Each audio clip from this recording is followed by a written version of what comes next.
সামনেই তো দুর্গাপুজোর ছুটি।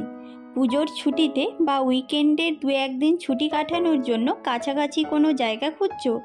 মন বলছে পাহাড়, সমুদ্র, জঙ্গল, ঝর্ণা সব যদি একসাথে পাওয়া যেত তাহলে তো বেশ ভালোই হতো। কলকাতার থেকে মাত্র 4 থেকে 5 ঘন্টার ডিস্টেন্সে এরকমই একটা সুন্দর জায়গার সন্ধান দেব আজকের এই ভিডিওতে। উড়িষ্যার বালাসোরে রয়েছে নীলগিরি পাহাড়, আর এই পাহাড়ের কোলেই রয়েছে বাবা মহাদেবের মন্দির পঞ্চলিঙ্গেশ্বর, যেখানে তোমরা মহাদেবকে চোখে দর্শন করতে পারবে না, কিন্তু জলের মধ্যে হাত দিয়ে 5টি শিবলিঙ্গ স্পর্শ করতে পারবে। পঞ্চলিঙ্গেশ্বর মন্দির থেকে একটু দূরে শিমলিপাল জঙ্গলের মধ্যে রয়েছে দেবকুণ্ড ওয়াটারফল, আর এই ওয়াটারফলের ঠিক উপরেই রয়েছে মা অম্বিকা মায়ের মন্দির, যেটি আমাদের 51টি সতীপীঠের মধ্যে অন্যতম। পাশের রাজ্য উড়িষ্যাকে আমরা মূলত জানি পুরীর জন্য, তবে এই উড়িষ্যাতেই রয়েছে এরকম সুন্দর কিছু অফবিট জায়গা। এই পঞ্চলিঙ্গেশ্বর ও দেবকুণ্ড ওয়াটারফলের সাথে সাথে আমরা ঘুরে দেখব নীলগিরি জগন্নাথ টেম্পল, সাথে জগন্নাথ টেম্পলের একদম পাশেই যে রাজ প্যালেস রয়েছে সেটা, আর ব্লু লেক এবং ইমামি জগন্নাথ টেম্পল। এই জগন্নাথ মন্দিরটিকে দ্বিতীয় পুরী মন্দিরও বলা হয়।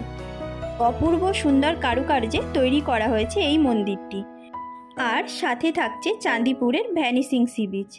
ভিডিওটি স্কিপ না করে লাস্ট অবধি দেখো, আর আমাদের ইউটিউব চ্যানেল রয়্যাল স্টার রাইডার্সে ফার্স্ট টাইম ভিজিট করলে অবশ্যই চ্যানেলটা সাবস্ক্রাইব করে দিও।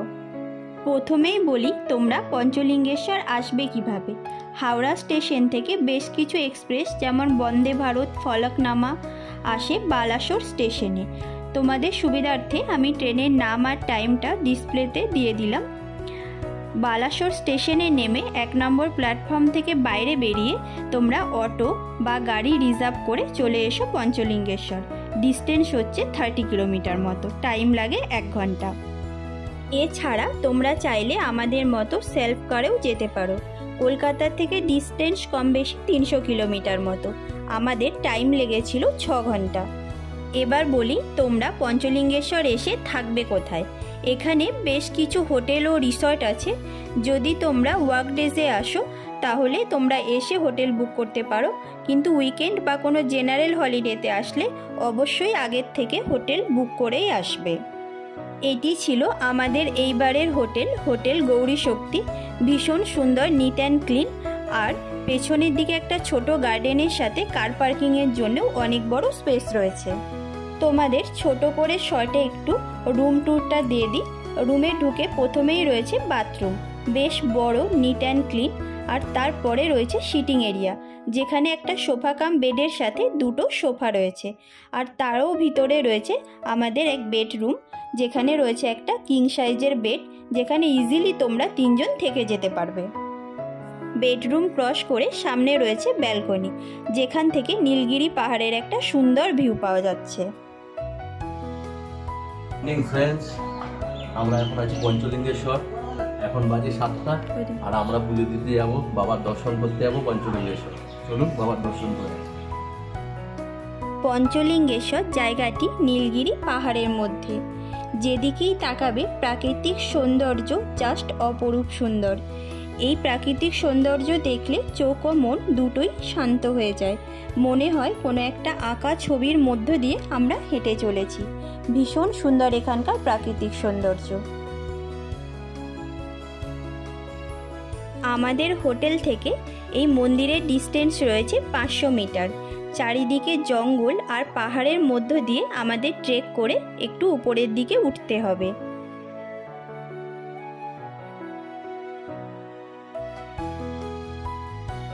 এটি মন্দিরের মেন এন্ট্রান্স। মন্দিরের এন্ট্রি ফি রয়েছে পার পার্সন 5 টাকা। এন্ট্রি গেট দিয়ে ভিতরে ঢুকে এরকম পাহাড় আর জঙ্গলে ঘেরা রাস্তার মধ্যে দিয়ে প্রায় আমাদের 200টা মতো সিঁড়ি উপরে উঠতে হবে। তবে সিঁড়িগুলো বেশ চওড়া আর খুব একটা উঁচু না, তাই উঠে উপরের দিকে যেতে খুব একটা প্রবলেম হচ্ছে না। এই যে ঝর্ণার জলটা দেখছো, এটা উপরে মন্দিরের পাশ থেকেই আসছে।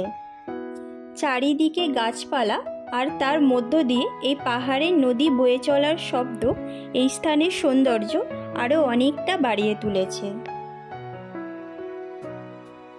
এটি হচ্ছে মূল স্থান, যেখানে রয়েছে বাবা মহাদেবের 5টি শিবলিঙ্গ, যেটা খালি চোখে দর্শন করা যায় না, জলের উপরে শুয়ে হাত দিয়ে স্পর্শ করে অনুভব করতে হয়।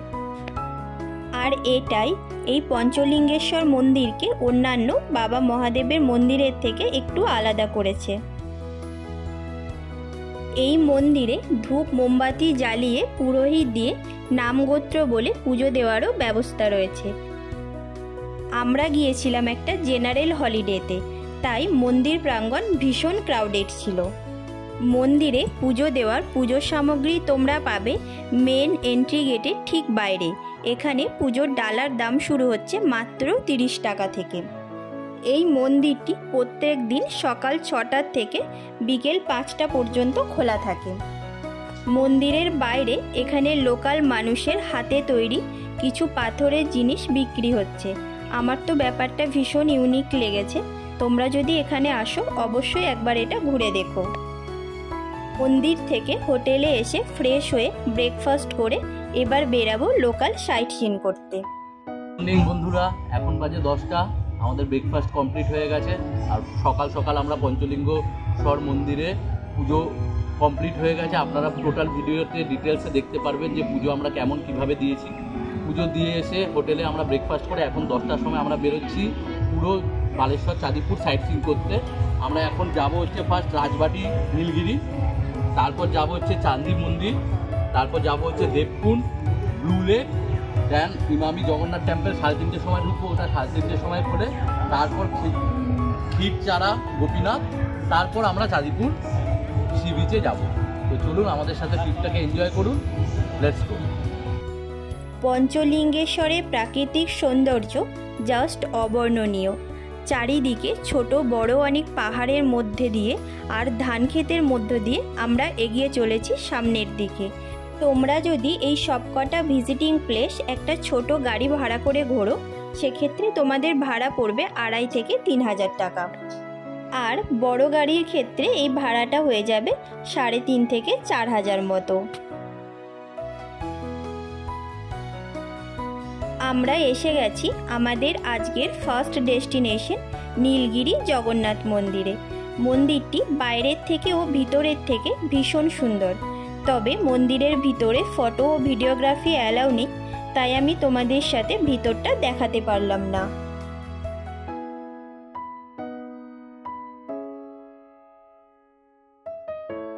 এই মন্দিরের ঠিক পাশেই রয়েছে কিশোরচন্দ্র মাদারাজের প্যালেস, যেটা নীলগিরি প্যালেস নামেও পরিচিত। নীলগিরি পাহাড়ের একদম পাশে অবস্থিত এই রাজ প্যালেসটি। এটি রাজবাড়ির মেন এন্ট্রান্স। চলো ভিতরে যাই, দেখি ভিতরে কি রয়েছে। ভিতরে ঢুকেই লেফট সাইডে যে স্পেসটা রয়েছে, এখানে রয়েছে দুর্গা মন্দির, আর রাইট সাইডে রয়েছে রাজবাড়ি। কালের নিয়মে এখানকার সৌন্দর্য অনেকটা বিলীন হয়ে গেছে, তবে একসময় এখানেই ছিল রাজার জমজমাট মহল, যা এখন ভগ্নপ্রায় হয়ে ইতিহাসের ন্যায় দাঁড়িয়ে রয়েছে। ভীষণই স্নিগ্ধ ও মনোরম পরিবেশ রয়েছে এই মহলের ভিতরে। আমাদের দেশে আনাচে কানাচে এরকম অনেক ঐতিহাসিক স্থাপত্য রয়েছে। আমরা এখানে বেশ কিছুক্ষণ টাইম কাটাই ও মহলের ভিতরটা খুব ভালোভাবে ঘুরে দেখি। ইতিহাসকে এত কাছ থেকে দেখা, অনুভব করা সব কিছু আমাদের এই ট্যুরটাকে আরও বেশ কিছুটা স্পেশাল করে তুলেছে। এখান থেকে বেরিয়ে আমরা রওনা দিই আমাদের আজকের পরবর্তী ডেস্টিনেশনের দিকে, যেটা রয়েছে শিমলিপাল ফরেস্টের মধ্যে দেবকুণ্ড ওয়াটারফল। এই ওয়াটারফলসে যাওয়ার রাস্তার সৌন্দর্য ছিল অবর্ণনীয়। চারিদিকে ঘন জঙ্গলের মধ্যে দিয়ে চলেছে এই রাস্তাটা, ভীষণই সুন্দর। আমার লাইফে এখনও অবধি ঘোরা সমস্ত রোড ট্রিপের মধ্যে এই রোডটা ছিল বেস্ট। আমি তোমাদের পার্সোনালি রিকোয়েস্ট করে বলছি, তোমরা একবার অবশ্যই বাই কার এই রোড ট্রিপটা করে এসো, কারণ এই রাস্তার সৌন্দর্য তোমাদের মুগ্ধ করবেই। নীলগিরি বাজার থেকে দেবকুণ্ড ওয়াটারফলসের ডিস্টেন্স ছিল 50 কিলোমিটার মতো, যেটা যেতে আমাদের টাইম লেগেছে 1.5 ঘন্টা। এর মধ্যে আমরা বেশ কিছুটা রাস্তা জঙ্গলের মধ্যে দিয়ে আর কিছুটা গ্রামের লাল মাটির রাস্তা দিয়ে এসেছি। এই জার্নির এক্সপিরিয়েন্স ছিল জাস্ট অসাধারণ। এখানে তোমরা নিজেদের কার নিয়ে ডাইরেক্ট ওয়াটারফল অবধি যেতে পারবে না, ওয়াটারফলসে যাওয়ার জন্য উড়িষ্যার থেকেই গাড়ি নিতে হবে। চলো দেখি ওয়াটারফলসে যাওয়ার জন্য কি কি অপশন রয়েছে। ওয়াটারফলসে চলে এসেছি, এই যে এখান থেকে টিকিট কালেক্ট করতে হবে। আর এদের পার হেড 20 টাকা করে টিকিট প্রাইস, আর 50 টাকা করে টিকিট কাটলে এখান থেকে আপনারা ব্যাটারি গাড়ি ওরা প্রোভাইড করবে, আর নইলে আপনারা 520 টাকা দিয়ে অটো করে যেতে পারবেন। চলো, এখান থেকে আমরা 520 টাকা দিয়ে একটা অটো রিজার্ভ করে নিয়েছি। আমরা ছিলাম 6 জন।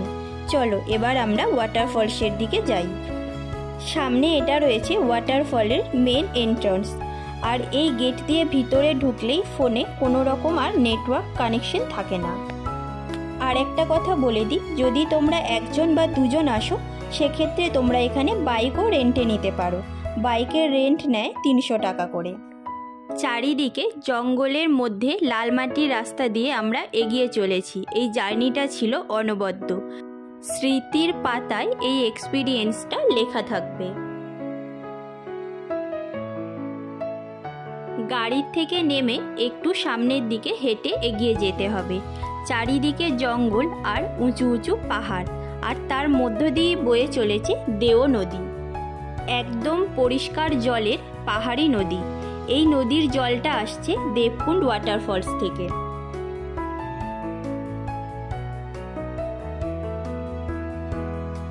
যে কোনো নদীর এমনি একটা সৌন্দর্য আছে, তারপরে এটা তো পাহাড়ি নদী, এর সৌন্দর্য জাস্ট ওয়াও। সামনেই দেখা যাচ্ছে মেন জলধারা, সেই আকাঙ্ক্ষিত দেবকুণ্ড ও দেবকুণ্ড ওয়াটারফলস। এক শান্ত, স্নিগ্ধ, মনোমুগ্ধকর পরিবেশে তৈরি হয়েছে প্রকৃতির এই অপরূপ সৃষ্টি, এই জলপ্রপাতটি। এর সৌন্দর্য মুখে বলে প্রকাশ করা সম্ভব না, জাস্ট অসাধারণ সুন্দর এই জলপ্রপাতটি। দেবকুণ্ড শব্দের আক্ষরিক অর্থ হল দেবতাদের স্নান করার কুণ্ড। কথিত আছে দেবদেবীরা এই কুণ্ডেই স্নান করতেন।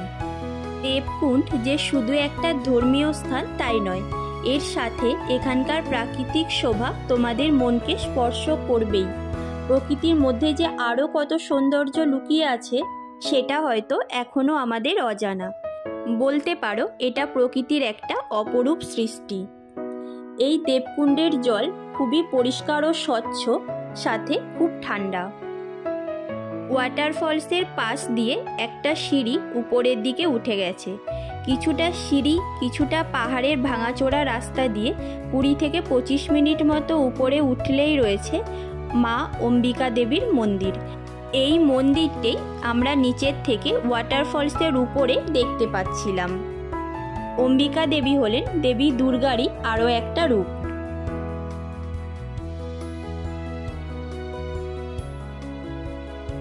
এই সেই অপূর্ব সুন্দর অম্বিকা মায়ের মন্দির, যেটি আমাদের 51টি সতীপীঠের মধ্যে অন্যতম। এখানে মাতা সতীর বাঁ পায়ের গোড়ালি পড়েছিল। এই জায়গাটিতে মায়ের পুজোর সময় যজ্ঞ করা হয়। দেবকুণ্ড ওয়াটারফলসের মেন জলধারাটি এই মন্দিরের ঠিক পাশ দিয়েই নিচে যাচ্ছে। উপর থেকে ওয়াটারফলসের ভিউটা বেশ ভালো। এই দেবকুণ্ড ওয়াটারফলসে আমরা প্রায় 3 ঘন্টা মতো টাইম কাটাই। এই জায়গার প্রাকৃতিক সৌন্দর্য অবর্ণনীয়। তোমরা অবশ্যই একবার টাইম করে এসে এই জায়গাটার থেকে ঘুরে যেও। এখান থেকে বেরিয়ে আমরা যাই আমাদের পরবর্তী ডেস্টিনেশনের দিকে। রাস্তায় দেখো এরা কিভাবে মাছ ধরছে। এসে গেছি ব্লু লেক, একদম নীলগিরি পাহাড়ের কোলে অবস্থিত একটা প্রাকৃতিক লেক। অনেক বড় এরিয়া নিয়ে তৈরি হয়েছে এই লেকটি। আপাত দৃষ্টিতে দেখে এই জলের কালারটা আমাদের ব্লু বলে মনে হয়নি, তবে জানি না কেন এই লেকের নাম দেওয়া হয়েছে ব্লু লেক। তবে এই লেকের সৌন্দর্য অনবদ্য, তোমাকে মুগ্ধ করবেই। ভীষণ সুন্দর শান্ত স্নিগ্ধ পরিবেশের মধ্যে গড়ে উঠেছে এই প্রাকৃতিক লেকটি। আমাদের হাতে খুব বেশি টাইম না থাকার কারণে আমরা বেশি টাইম এখানে কাটাতে পারিনি, তবে জায়গাটা সত্যিই খুব সুন্দর। ব্লু লেক থেকে আমরা বেরিয়ে গেছি। আমরা যাব আমাদের আজকের পরবর্তী যে ডেস্টিনেশন ইমামি জগন্নাথ টেম্পেলে। এখান থেকে ডিস্টেন্স রয়েছে অ্যাপ্রক্সিমেট 5 কিলোমিটার্স মতো। এসে গেছি আমরা জগন্নাথ মন্দিরে। মন্দিরের বাইরে গাড়ি পার্কিংয়ের জন্য পার্কিং স্পেস রয়েছে। এই জায়গার জলে পা ধুয়ে আমাদের মন্দিরের ভিতরে প্রবেশ করতে হবে।